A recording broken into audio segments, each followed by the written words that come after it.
Hi friends, I'm Tilak. You're watching Tech Made Be Unique, and today we're going to see how to insert a sent currency symbol on your Microsoft Excel mobile. And if you're new to this channel, make sure to click on subscribe button below. We just quickly move on to the video.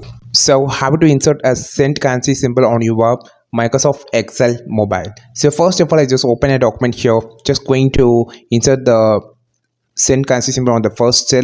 So if you just click on this here, you can use your keyboard, Google keyboard. Here just using Google keyboard because there is no insert symbol option present on the Excel mobile. So use your Google keyboard. You can just download it from the Play Store. Click on this number section. Now you just need to long press on the dollar symbol. You can see this pop up. This is a hide and trick of the Gboard on the mobile.